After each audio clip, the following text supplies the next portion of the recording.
Um, for sure. My co-host Laura is not available at the moment. She had to travel, and I'm left to steer the ship alone today and bring the show to you wherever you are.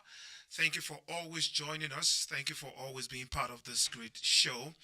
I'd like to also let you know that I've got a great person in the house today. Of course, you guys know. You guys already know that I'll be bringing on the show, and I've got a lot of people calling me and sending me chats saying, "I know Anna. I know Anna. I always follow her on Instagram and all of that." And I'm like, "Yes, you're gonna see her today, and you're gonna hear live from and I'm gonna be speaking with her. As you know, it is a tradition on the show to talk a little bit about what's in the news before I bring Anna on. And just so you know, we're talking about sex today. It's something that a lot of people want to not talk about, but we just have to talk about it. It's very important.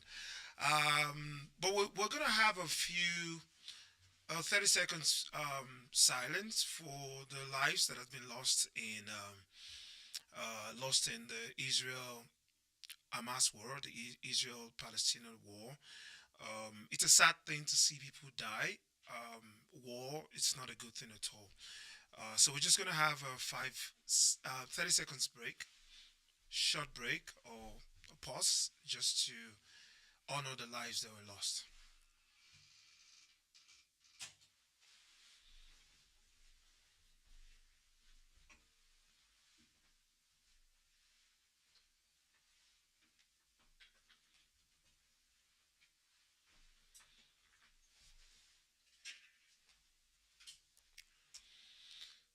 May the soul of the departed rest in peace. All right. So if you're watching, we're on the Friday Night Mix show. If you're on Facebook, on Instagram, make sure you're sharing and you're asking others to join because today we've got really, really, really interesting show for you. I'm a solo rider today. Laura is not with me, but she's also watching from wherever she is right now. She's really interested to know how the show would go today, and I'm interested to also talk to our special guest today, and to speak to her about very pressing issue. like special thanks to the Railbot Christian Television Network. Special thanks to Giotto Incorporation. Special thanks to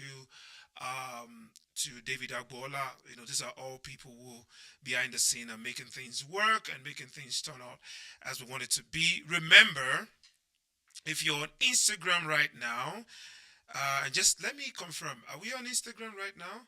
We're on Instagram. If you're on Instagram, just go to Journey TV Show Instagram. We are live. Let me go there. We are live right now on Journey TV Show, and you can follow us there. You can drop a comment.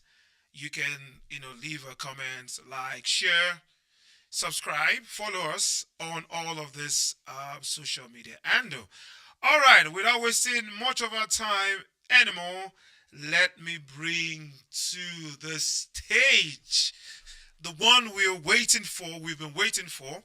Let me clear my throat. So, she's known as the Soul Spice, the sex goddess. She's a certified clinical sexuality coach, and she's a master sexpert. Soul Spice, who's also an emotional intelligence and neuro linguistic practitioner, believes every human being should have a great sex life. Soul Spice has coached thousands of couples all around the world, and she's made a bold step to change the face of sex in Africa. She page on Instagram is Sex Talk with Soul Spice, and she's also a host of a late night show in Nigeria on DSTV 189. Um, she's doing exploit and doing so many lovely things around the topic we're talking about today. Ladies and gentlemen, please make welcome Soul Spice. I don't know why I kept my gong and everything that I normally use.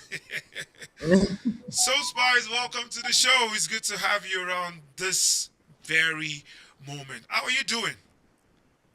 I'm fantastic. I'm fine, and you? I'm great. I'm great. Thank you so much for joining us on the show. Right now it's 12:35 in Nigeria, so you should be Yeah. sleeping, but you decided to join us on the show. Thank you so much for that, and God will bless you. So let's just dive straight into it. The topic today says let's talk about sex, and what other person are we? Should we be talking about sex if it's not So Spice, the sex goddess? Number one, let me just divulge some information. People don't know that I've known you since 2003, 2004. I think 2004. I can't even remember. I do remember because I got into Lasso in 2003, 2004, and I think we've been friends since then because I think you actually you had done like a program in Lasso before you then joined. Remind me. You were that stubborn boy who would not, do. You didn't want to, join the initiation thing. That's correct. The religious. The religiosity in me, right? I was a Guy. Christian Yeah. initiation. I'm like, I don't want to do it, but now I know I'm a better. Christian. I can't do this. Yes, and all right, let's just get into it. So, why did you? What fascinates you the most about sex? Because you're an expert in this conversation when it comes to sex. What's the intriguing thing for you when it comes to sex? For me, I feel sex is life, and I think the most painful part for me is the fact that as a Christian, knowing that sex came from our father, we are the ones who are not exploring it enough. We as believers, I feel sex is a sacred thing, and there is a reason why God made and created sex to be in marriage, right? Yeah.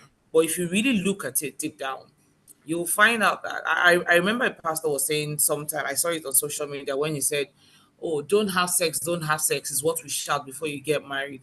And then when you get married as Christians, we are saying, "Oh, have sex." Mm, Right? So you find out that as Christians, we have less sex in marriage, right? Which is not what God has created sex to be. He created sex for us to explore, to be adventurous, to be creative, to enjoy, our lives as a couple. But then when you look at it basically, how many married people are actually having sex mm, together? mm, That's the question. Because statistics say for every three couples you see, only one is actually having sex. So what happens to the remaining two? So which means if we have 12 people, we are saying that only three people, right? Three couples are having sex and the remaining um couples are not having sex, mm. and that's not what sex is supposed to be. You are supposed to be married to have sex because you've been asked to wait to have sex in marriage. So why would you now be married and you're not having that sex? That's the problem. Being an expert when it comes to sex, what do you think is the reason why? Because I also saw that video, and the pastor was saying, "We tell the youth, the unmarried, please don't have sex, please don't have sex, please don't have sex," and we say that every time, and then we Yeah, have to also tell the married, please have sex, have sex. please have sex. So what's the reason why once you get into marriage, for some people that I've spoken with, like the first year might be great, but suddenly, all of a sudden, it's just starts to go south from there. As a sex expert, what have you found to be the reason that that is happening in marriages? So we realized that there are three stages in life, right? Especially for the married couples, there are three levels to marriage, and a lot of people just will not transit Hmm, from where they are. So when you meet someone, you find out that when you meet your partner, you fall in love, you can't do without them. So that's the space of falling in love, hmm, right? And then after that, you find out that the moment you get married, the moment you walk down the aisle, hmm, everything changes. There's no more, oh, I can't wait to see him. He's gonna see him tomorrow. Oh, every time you're going to see him, you're well dressed, you're looking good, you go out on dates, dinner, lunch, whatever. You look forward to that call, you look forward to chatting all through the night, you look forward to picking me up after work, taking me home before you go back, regardless of the distance, all in the name of I'm in love. And then you walk down the aisle and reality starts to set in. That fine boy that is always well dressed, that smells nice, you find out that when he comes back home, he dumps his shoes by the door. When he comes back home, he probably won't flush the toilet after himself. When he comes back home, he doesn't want to do the dishes. He just wants to sit and watch TV while you get back from work late and you have to make him dinner and he's just crossing his leg. And then after eating, you still have to go and pack the dishes to do the dishes. You do laundry. And then when it's time for you to go to bed, he wants to climb as the husband that he is. So it's no longer date night. It's no longer lunch dates. It's now I have to cook. I have to clean, right? And so what we forget is the moment you walk down the aisle, you have to now, you don't have to fall in love anymore. You have to stand up to walk in love. And so the moment you get married, you have to start to walk in love. And that's where a lot of people miss it out. We want to keep falling. We want to stay flat on the floor. I'm in love. I can't do anything. He loves me. He has to do everything for me. Or because he loves me, anything I want, I have to get. But you see, in marriage, you have to learn to walk with that person in love, which means you learn every good and every bad of that person. You have to learn to manage that person. You have to learn to control. You have to learn, to love. You have to learn to respect, right? And so during that phase of walking in love, before you know you get pregnant, babies come, and then you start to share your emotions. It's no longer for now anymore. It's now, oh, I have a baby. And then the moment the baby lands, it's a different thing when you're pregnant. Oh, you have diverted emotions, right? Oh, you think of your baby and everything. You want to eat right, you want to do everything right. But when the baby arrives, you realize that when you wake up, the first thing you want to see is no It's a longer your baby. partner, but your baby. You want to kiss your baby. So you kiss your baby more than you kiss your partner. You are no longer interested in sex at that point because your priority is the baby. Before you know, you extend it. You're no longer interested in going out on a date because you have a baby. And then you're thinking, oh, I have to give my baby all the attention for the next 1 to 2 years. Forgetting that you were once a lover before you became a mother or a father. And so we get to that point where we wear the outfit of motherhood and fatherhood and we take More out than. that of loverhood. And so the lover in us most times does not exist again. When we talk about walking in love, we now become father and mother. And so every time Folau is calling me, the first thing he's saying is, oh, how's the baby? Not how are you, my love? How are Is the you? baby okay? Right? And so you start to divert your attention from your partner to that of the new life both of you have created, rather than fix yourself first, because that life would never have been there without both of you. And so during the time of walking in love, if you miss it, you never get to the third phase, which is living in love. And so you get to live in love when those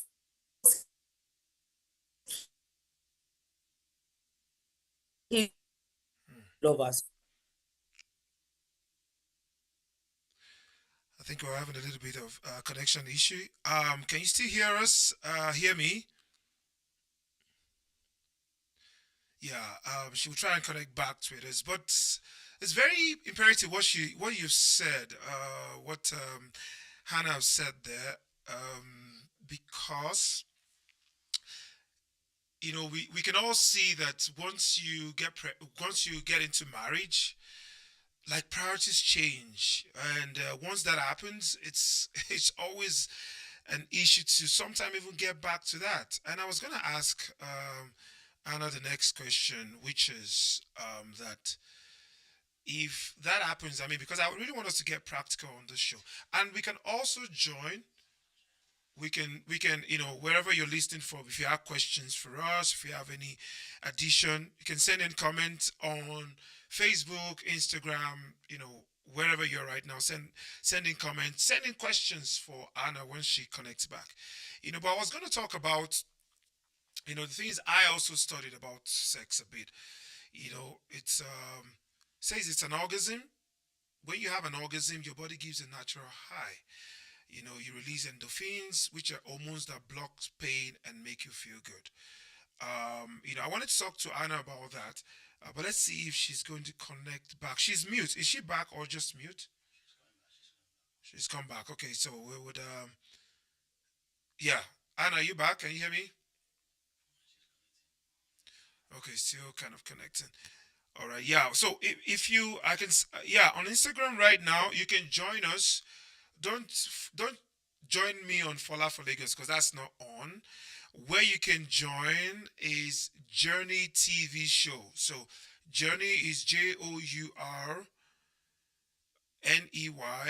TV and then show together, all one word. Just search for it and connect with us there, and you can leave your messages. Marie, I see you. You said here on Instagram. Thank you so much for joining. Anna is back. Anna, the internet went away.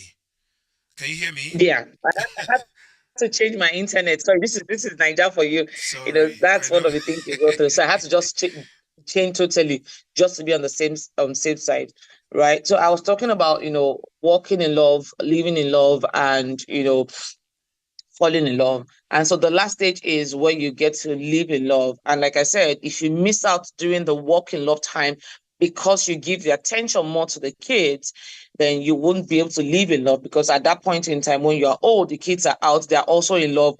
They are not bothered about you anymore. They are living their life because of course they just met someone new and it's all about the person, just like you did Just years like you ago, did. right? You find that you are now roommates, you are flatmates. There is nothing to talk about. There is nothing there you want to share, because it has always been about the kids, the kids.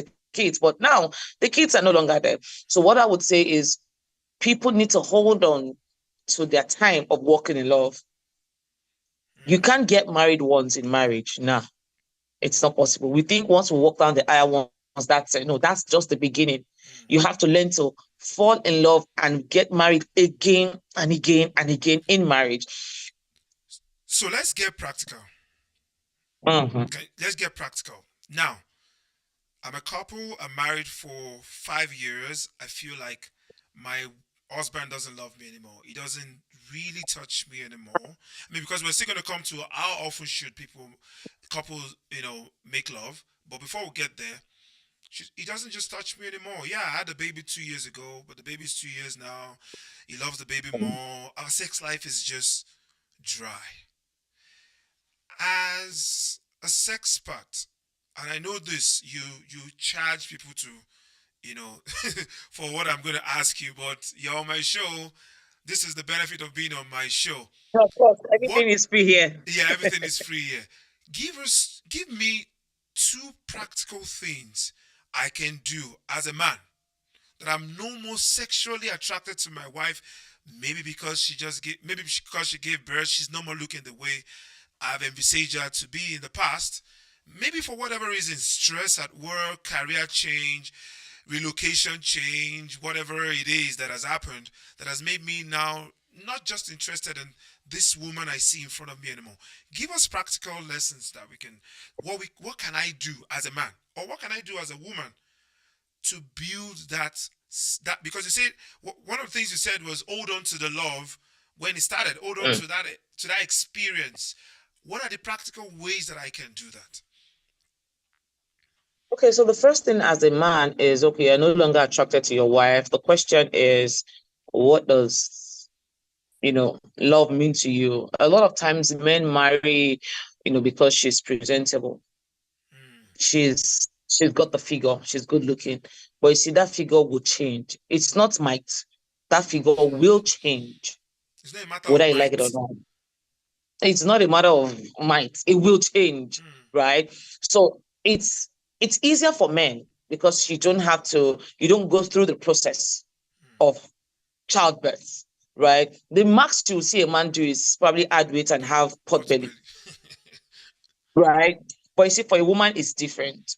Hormones run through us, right? You get pregnant. I remember during my first pregnancy, I was terrible, right? Mm, When I say terrible, I mean, I added so much weight. I moved from like a size like I think I was size 10. I moved to like a size 18. Jesus. I was big, I was dark, no, it was so Yeah. bad that mirror was an enemy. I couldn't look at myself in the mirror. And I remember my husband always say, "Oh, don't worry, you're still pretty, you're still pretty."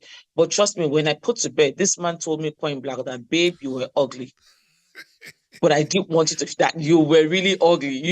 It was that bad. Now, the truth is, that point alone was enough for him to get turned off.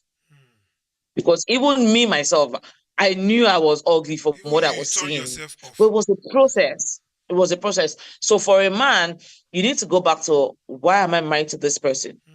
But you see, most times it's not really about the looks. Most times we need to go back to the foundation of why you are no longer attracted to that person. For men, most times it's usually respect. She doesn't respect me. So the things you probably would say before that, she'll say, "Okay, my love," right? The things he would do before that, she would say, "Okay, my love." So for instance, you have a partner who goes clubbing or who stays late night with his friends. And whilst you're dating, you're like, "Oh, he has friends. He goes out at night, and then when he's coming back, he's buying you fish, he's buying you shawarma, you're enjoying it." You see, when baby comes and reality sets in, that late night will be a problem. The late night you used to approve of, the late night you were proud of because you were getting one or two things, will be a problem. Because for you, why are you out when we have a baby? You should be home to nurse this baby with me. And then the man is wondering, "But you've always been okay with me going out. So why is it a problem now? Oh, now you want to monitor me. Oh, now you want to control me. Oh, now you want to tell me what to do and what not to do. Oh, now you think I'm cheating on you. Oh, now you think I can't be with my friends anymore because I'm married to you." And so unconsciously, we start to throw dirt in the sink. You get angry, you don't talk about it, you don't trash it, you leave it in the sink. "I don't want problem, let me keep quiet. I don't want problem, let me keep quiet." One day that sink will be filled up with so much dirty plates. And then you have maggots, you have smell, you have a lot of dirty things, so bad that you can't even enter the kitchen without running out. And so the day is so much, you explode. And so when you explode, it's a matter of, "Oh, what did I do? Why are you so angry?" The reason why I'm angry is not what you have just done. The reason why I'm angry is I've piled up so much. And so now I'm not even attracted to you because of so many things that comes to my head when I look at you. You see so many people, "Oh, I'm horny. I'm in the mood. I can't wait for him to get home." Yeah. And the moment the man walks through the door and you see him, that horniness disappears. You remember all the things he's done, why you are angry with him, why you think he doesn't love you, and you're no longer horny.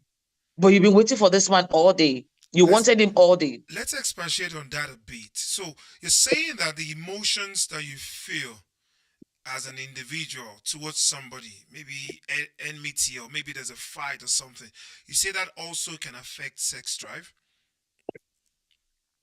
It does affect, it's not also. It's most times the major issue we have in marriage, emotions. We conclude, we tell ourselves what we think the other person is, right? I look at Fola and I feel, "See the way he just walked past me now, he doesn't love me anymore." But probably Fola in his head, his mind was just not there. Probably every time he passes, he hits my bum, right? But because he has passed in the last 2 days, he didn't touch me. I conclude to say, "Oh, he doesn't love me anymore." Rather than me asking, "Uncle, what happened? You just passed. You didn't even notice me." Right? I jump into conclusions that, "Oh, because he has a new secretary, probably he's not seeing me anymore." And so we start to build houses in our head and start to live out the mindset of what we have in reality. And we start to cause issues. Not that sometimes whatever you think of isn't the truth, but a lot of times assumption has destroyed so many things. So let me get straight to it. So if you're going to advise such a couple, because what I pick Mm. from it is, are you saying that communication is very, very key? Like communicating almost on a regular basis. If there's an issue that's in your mind, say it on time. And if there's a way you want to be loved, or you want your sex life to be, or the practical things you want in your sex life, like make sure it's out there. Sit down and talk to your partner. Is that the what I'm getting from this? Yes, that's part of it. And I also want to say that a lot of times we expect our partners to love us a certain way. Now, let's not forget, whilst courting, everybody in that relationship, both partners, always put their good foot forward. So Yes. when you're dating me, right, you always want to come check up on me Mm-hmm. during lunchtime, regardless of how busy you are. You want to send me a message, oh, I miss you. Oh, I'll call you back later. Oh, I'm going for a meeting now. You are updating me. You are letting me know that, oh, babe, I'm going for a meeting now. When I'm done, I'll give you a call. Oh, babe, today has been so busy, but I'll call you back. But then we get married and you tell me, oh God, I was busy all through, I didn't I remember. do remember. But uncle, you used to be busy when we're dating now, Mm. right? Now, it's no longer I can't do without her. It's now I own her. So I don't have to stress, right? It's now, oh, he's my husband. So why do I have to call him and check up on him? He knows I'm home, he's fine. But the man wants to feel loved, right? So I always tell people, you see, what you get before marriage is totally different. Delete everything. When you marry, you now have to start to lay the foundation of what you What you want because want. reality will set in, right? So, which means that if I want a date and my husband does not think he has the time for a date, so let me give you an example. Okay. I remember into marriage, I think I've been married for almost 13 years now, right? Wow. 13, 14 years thereabout. So I remember, like, I think 5, 6 years into our marriage, I realized that, okay, I had my baby, I've got the second baby, and I felt my husband was having the fun. From work, guys, night out, they are doing one promo in their office, they are doing one thing. And I'm like, I'm always home. When we're dating and when I had my first baby, any event in his office, babe, let's go, babe, let's go. Now I had the second baby, and I'm always home. He has never said, oh, babe, and I'm Babe, let's feeling go. like, okay, is it that I'm no longer presentable? I'm no longer this. But I want dates. Let's just go out on it. I've missed the date, right? And I told him, I said, it's been a long time. Can we bring back the dates? And then my husband said, babe, Monday to Friday, I'm always busy. Most times I even come back late. So when I come back, I want to rest. Saturdays, sometimes I'm even out, or I come back Saturday morning and I want to sleep. Sunday is the only time I get to rest. So now going out from our home to the island to go for a date does not look possible to me because Sunday I really want to go to church, come back and sleep, knowing that the whole week I'm going to be busy all through. Sunday is the only time I get to sleep. Saturday partly, but Sunday is the time I get to sleep well. And it became an issue. So for me, it was not about him being busy. It was about him not creating time Time. for me, right? Now, this man has explained his Monday to Friday, Saturday and Sunday. But to me, that was not enough because even whilst we were dating or when we got married, you were so busy, but you still created time. We created time. Now, what did I do? I realized I was getting so angry over it. He didn't see it that way because for me, every Friday became a problem to me because every Friday I know he's going to be out But it's with the his guys. office, right? Like it's just hanging with It's the his job. friends. His job brings him home 3 a.m., 4 a.m. That's his job. Sometimes they give him a list of places to go to. So he will mark different places in a particular area and he has to be there. So he has to visit 5, 6 places in one night. Wow. Right? So I have this list. I know this has to do with his work, but I need him to create my time in this period. Right? So what did we do? I realized that, okay, Soul Spice, if you don't create your date, you probably will never have a date again. Because it was not my husband wanting date, it was me who wanted the date. So what I did was, on Wednesdays, my kids close late. They close by 3:30, right? And I realized that his lunch hour in the office was 2. Monday to Friday close 2, but Wednesdays they do extracurricular activities, so they close 3:30. So guess what? Because at that point in time, I was a full-time housewife. I will dress up on Wednesday by 1 o'clock. I would wear my makeup. I would look good. I would drive to his office to pick him up for lunch because his lunchtime is 2. I'll pick him up by 2. We have just 30 minutes, Fola. We'll drive to an eatery, sit down for 30 minutes. We would eat together. I'll take him back to the office and I'll drive home. That was my date. I had to create my date. Right? It was just 30 minutes. But you see, that Wednesday 30 minutes gave me life. Because I realized that when we are together, it's no longer about the kids. It's not about what's the plan. It's about us. Right? I would dress so well. You think I'm one boxed up chick. I'm going somewhere. You think, probably I'm going for a meeting. And then after some weeks, 1 month, 2 months, I wasn't interested again because I felt I wanted the date. Okay. Right. I asked for the date. I started the date. But at the point I felt he wasn't asking me to come to his office. It was me going. I wanted him to ask me. I wanted to feel like he wanted me to come. And so I stopped for like 2 weeks. I didn't bother. And guess what? His colleagues started yabbing him. Your wife is not coming today. No dates today. So your wife would not come today. And so my husband called me and said, oh, you didn't come last week. You didn't come today. What happened? I said, because you never asked me to come. And he looked at me like, ask you to come. You wanted to come. You have always wanted to come. So why do you now need me to ask you to come? I said, because I want to feel like you also want this, not me.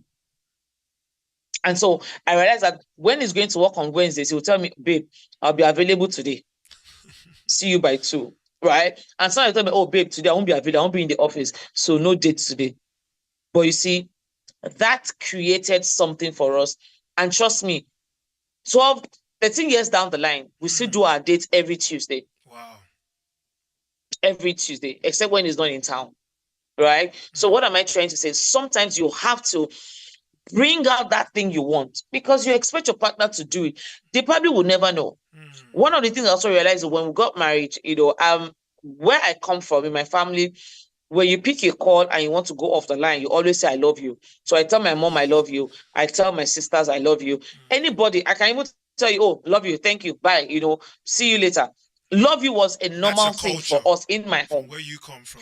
But where my husband came from, there's never a word like law, like how. I remember once I was talking to his mom and I said, oh, can't you just tell your mom love you? Like, excuse you, is she my girlfriend? Why would I say love you to my mom? And so that also became another problem in our marriage. Because for every time I cut the line, he never says love you. And so sometimes when I go off the line, I will call him back to say, you didn't tell me love you. And my husband like, but you said love. I'm like, no, but I need you to say it back. And I remember one particular day, he called me and he said, love you. And I didn't respond. And my husband called me back and said, shout, I love you. I want to be sure you are saying it. And for crying out, I was in public. And I had to start saying, I love you. I was like, no, I can't hear you. Shout it. Let the whole world know that you're telling your husband you love him. This was what I created. But at the point in time, I was like, well, I beg. I love you. Right? Yeah. And so for us, right, and for so many couples, you have to create those boundaries. You have to create those rules. What are your rules in your home? What are those things that even when I'm not talking to you, even when I don't care about you, even when I'm so angry with you, we still have to do as a couple? For us, it's even when I'm fighting with him, if he's going to work, we must get a goodbye kiss. Wow. Fola, we are not talking. We are not talking. You cannot touch me. Don't talk to me. But you see, we must give that goodbye kiss. And so for me, even when I'm angry with him and I miss his touch because I don't want to be the one to apologize or I don't want to be the one to go, I look forward to that morning kiss. That, okay, at least maybe I will kiss him in the morning. That will sustain me, pending when we solve this issue. And on the days we both get angry, it's okay, we're not kissing. Sometimes my kids will say, oh, Daddy did not kiss Mommy. I think they are fighting. And we are forced to kiss because for us, our fight is ours. We don't bring it to where the kids are. Even though my daughter will be like, Mommy is in the Daddy's in the parlor. Both of you are fighting. Mommy, are you people fighting? I'm like, no, it's a lie. You are not beside your husband, you are fighting. What did you do? Are you the one that caused the trouble? You are the troublesome person. My daddy did not do anything. Better go and apologize to your husband now. So the truth is you have to create those boundaries and you have to create that marriage in a way that your kids will look forward to say, oh, I can't wait to get married. But the moment you have your children telling you, God forbid I get married, look back at what both of you are doing. Something is wrong. These kids don't learn by what you say. They learn by what they see. So it goes a long way. We need to learn to live our truth, but then we have to live it right. let's get really really practical now, because Mm. one of the reasons why people divorce is not the only reason, but when I was researching, one of the reason is because of lack of intimacy, which is sex. So that Yeah. means we cannot overstate the importance of sex in marriages.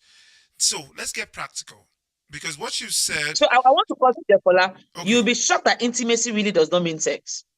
It's going to shock you. yes, does not only mean sex. Oh, that's true. Yes. That's true. A Physical lot of times intimacy it's the might thought. not. He's not Right. touching me.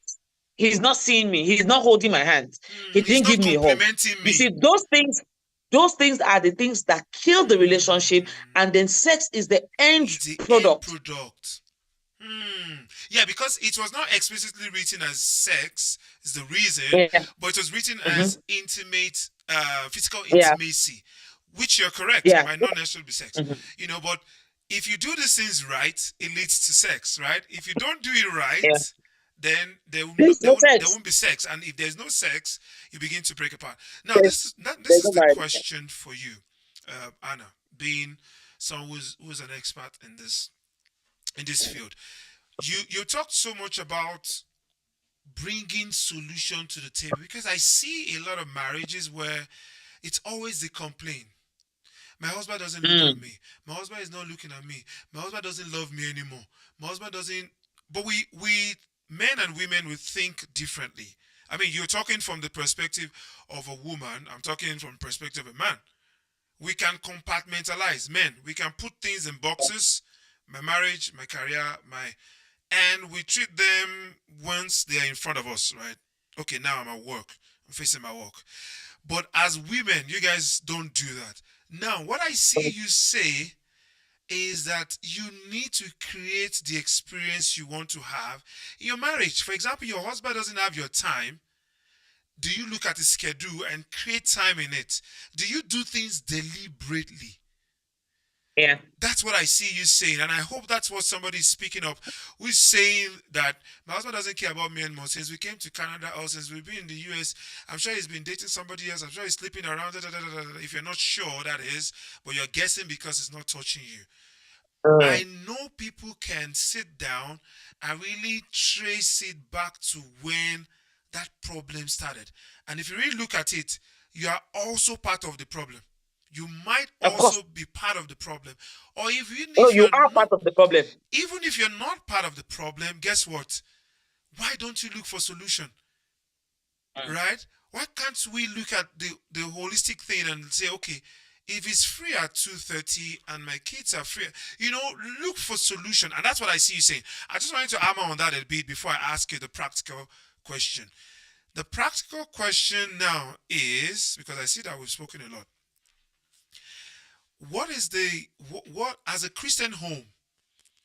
And I know in my mind when I was writing this question, I was thinking, should I be asking Anna this question, or should I be asking a pastor this question? But it doesn't matter, because what I wanted to say is there a boundary to how you want to sexually? I mean, let's go past what we've said before. Now the couple make they're having sex, they're happy, but the man wants to explore some things, not extreme, but the man wants to explore some things. So I mean, because I've heard people say, "Oh, my wife only likes missionary. As oh, I can't. There's no other this thing with it." Yeah, stories like that. Is it right in a Christian home to explore some other things? Maybe sex toys. Maybe between in the boundaries of your home. What would you say to that? So let's bring it from the Bible, right? If you read the Bible very well, we have only one rule to sex in the Bible. God gave us just one rule to sex in the Bible. Nothing else. And what's this rule? Consent. Right? Which means that whatever you want to do in the four walls of your home, I'm not saying bedroom now, I'm saying in the four walls of your home, because sex could be anywhere, right? The Bible said you both have to agree. Both have to agree, which means I have to consent to whatever it is you want to do to my body. Let's not forget, my body belongs to you. Your body belongs to me. That's what they tell us when we take So, the vows, right? So if I own your body, I should be able to say, okay, this body, oh, I would like to do this to this body. But you see, the soul in that body must agree to what I want to do to that body that belongs to me. Right? Now, we also have the mindset that sex is supposed to be behind closed doors. That's what they have sold to us. That's what they have groomed us with. That's how Lock your bedroom. we have been programmed, over the years. But I put it to you that the only chapter in the Bible, the only book of the Bible that talks about sex is unconsciously being taken away by so many churches. They don't want to read that chapter. They don't want to. They most times read it during Valentine's period. Ask yourself, how many times have you heard your pastor, heard so many pastors online, when they are preaching, they say, oh, Songs of Songs, chapter, Songs of Solomon. I can bet it's a whole lot you won't hear. If you hear it is 1%, less than 1%, sorry. Right? Now, in this book of life that we're talking about, have you taken your time to read how sex was done in that book? Have you taken your time to realize that it was never about penetration in that book? It was more about the romance. Sex in that chapter, in that book, was not even done behind closed doors. It was done in the garden, in the vineyard. So which means the God we serve is an adventurous God. There is no place where you read, oh, and he did it in the room, the door was locked. You won't find that in the Bible. What you find in the Bible is how they explain the body structure, how the body is supposed to make you feel. Let her neck make you feel this way. Let her boobs make you feel this way. Let this happen. They broke down romance to you. That even when you read those words and you close your eyes to bring it to life, you probably will get wet. That's what the book does, right? And you find out that they connect our body to nature, to sun, to the moon. It is not connected to fan or door. Right? And so we do not even have sex. Like I said in the beginning, we don't have sex the way we're created to have sex. If you're having headache, right? Your head is aching you. They give you paracetamol. You take pills and you're okay with it, right? Now, why do you wear your clothes if you were born naked? Are we saying God does not know what he's doing? Are we saying we are better off, that we decide to cover up, right? We wear clothes to look good. We wear clothes to enhance our beauty. We wear our wigs, to make ourselves look good. Does not mean we are saying God didn't create us well or he didn't do a good job. It's just part of it. We wear shoes, right? We use jewelry. So why can't we use sex toys? Why is sex toy a problem? Because it has to do with intimacy. You can use a lot of things. You can bring in a lot of things. We buy cars as much as we can. It's not a problem. But you see, when it comes to everything sexual, we always connect to the devil. But we forget that sexuality is one of God's strongest connection to us. I tell people, if you're not in the mood for prayer, if you're trying to pray and you're not connecting, pray during sex. Don't even bother praying. Just, when you get to that point and you cannot control yourself, you start to say certain things that you don't even understand. You start to speak in tongues. You find out that during sex, you call God like he's your mate. Oh, yes, God. Oh, Jesus. Oh, God, this is it. You sing unnecessarily. You speak in tongues. Sometimes you cry. Sometimes you laugh. It is only sex that can take you to that closest level of act of worship. No other thing. And then you tell me that, oh, it has to be done behind closed doors. No, why can't I do it on my couch? Why can't I just stay at my balcony and connect with the moon? Why can't I go under the rain and look up in the sky and get it hot? There are no rules. As long as I'm doing it in the four walls of my marriage, It doesn't matter where. As long as I'm not doing it to hurt other people or doing it in front of other people, it doesn't matter how. The main thing is, are we both okay with what we are doing? If we say, oh, I'm not getting an orgasm, and then, or we say, my husband's penis is not getting full erection, and the doctor says, get a cock ring, let him wear a cock ring so the vibration can help his blood flow, and then he will get full erection. Are we going to say it's a problem if the cock ring is the solution to our sexuality? If the cock ring is a solution to our pleasure as Christians, no, it's not going to be a problem. See, let me give you another bad example. A lot of times they tell you masturbation is bad as Christians, is what we read. We hear it everywhere. But you see, it's only bad because we do it for pleasure. But guess what, Fola? Masturbation is not bad when you go for IVF as a Christian. When they ask you and they tell the man to masturbate. Yeah. So why is it bad for someone who wants pleasure or someone who is doing with her husband or with his wife, right? Why is it bad? But not bad for that man who is doing it because doctor says she should do it. And let's not forget, sometimes in some clinics, they put you in a room, they put on porn for you to watch, to put you in the mood. If you're having issues. Don't forget, during masturbation for IVF, you can't give head because they don't want bacteria. So the best you can do for your partner is to use your hand, right? Or the partner has to watch soft porn, or the partner has to create something, or you have to be there. And you can't even have sex to get the sperm. It has to be nothing in contact. And so as Christians, it is not a problem when a pastor is in need of a child and he goes for IVF and is being asked to masturbate. It is not a sin.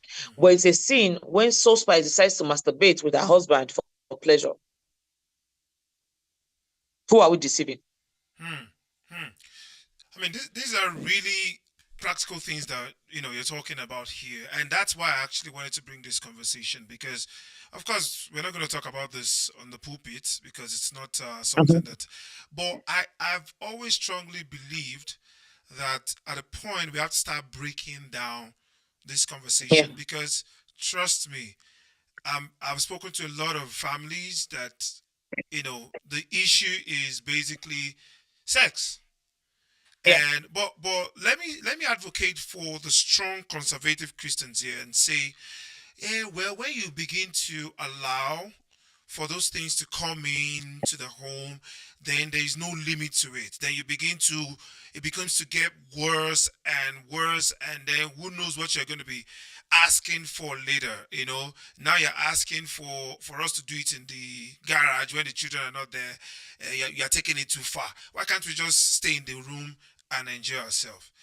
What I think you're saying is that's fine if that's the way your own family wants to do it between you and your husband. Like you said, it's a consent. If you're okay with that sexuality within your home, then it's fine. But if you feel a little bit creative, and I mean, you've used Song of Solomon, right? And if you read that Bible verse, which we don't read a lot, I mean, I've been a Christian for years now. I don't think we read Song of Solomon in the churches I've been to maybe more than 2 times. And even the Song of Solomon we read is not those ones that say, and I looked upon your breast, and stuff like that. That is not being read. But if you don't teach these things in the spaces where people are comfortable to talk like this, they will learn it somewhere else. And that's why you find that men will come home and they're conservative with their wives, but they have one side chick somewhere that is giving them the things that they really want. Right? So, let's talk. Number one thing that I'll take away from this is, as a family, always communicate. If there's something that is in your mind that you want to talk about when it comes to sex in your home, if there are things you want to try, you don't have to accept it, but always communicate with each other and say, can we try, this style? Can we try this style? Oh, it didn't work. I don't think this worked for us. That's fine. But at least you're trying something, avoiding one of you looking out or having things in your mind that, if say for example, one of your spouse travels, they're like, this thing I've been thinking, I've not been able to talk to my wife about it. Maybe I should try it now that she's not around. These things happen, and these things break home. Because one of the things that Yeah. I also read about breaking home is, check it, infidelity. Did we lose her? Infidelity is one of the things Okay. that breaks home. Number two is let me open it because I want to be absolutely sure, because I read it and it said infidelity, but guess what? It's also when the other spouse is beginning to feel like my spouse is not touching me, he or she must be getting it somewhere else. So Yeah. even thinking about it and say something is wrong in this relationship can make you even lose your home, right? So I believe strongly, because I've spoken to quite a lot of people, that if you don't talk about sex in your home, if you're having great sex, it's great, honestly. If you feel like your missionary style is the best for you and your spouse, that is absolutely fine. But if you Mm. feel genuinely that I feel like I think we should spice up our marriage, I think we should. As long as you're having that conversation between you and your spouse and you're agreeing to try, because guess what? This things makes you even happy in your home. Now, because our time is really running, I don't know, this time, I'd like to quickly ask, what would you suggest, to people listening, watching right now, couples watching right now, what would you suggest to be stuff that they can try, in their homes? So first thing first, see a therapist. Trust me. Your pastor cannot solve it. And I remember telling the client last week, I said, there is a reason why we say prayer is the key. But you see, prayer will not open all doors. In as much as you use a key, you still have to use your hand to open the door. Prayer is the Right? key, right? And so But your hand, you even need when your you hand pray, exactly, even when you pray, to grab the key and right? open the Some door. keys, when you open the key, right? You can use the key to open the door, but not all doors. There are some doors that even when you open the key, you still have to use your hand to open the door. If not, it will not open. Which means that there is a place for prayer. There's a place for practical. There's a place for reality, right? You want to penetrate, you are not doing it, you're not putting in the right one, you're praying, you're kabashing. Holy Spirit, help me. But Holy Spirit will not come down and insert it. You have to go and learn which hole and how to insert it. Then Holy Spirit will not help you. Right? So therapy is a must. See a sex therapist. Don't go to your pastor who is not certified. He's not certified. They can't help you. They will tell you to pray. You have been praying. I had a client, and I remember she reached out to me 2 years ago to say, so surprised, I just got married 6 months ago. And so she has what we call vaginismus, where the vagina wall shuts down and they cannot penetrate. And so 6 months into our marriage, she reached out and said, see what I'm going through. And I said, this is the problem, right?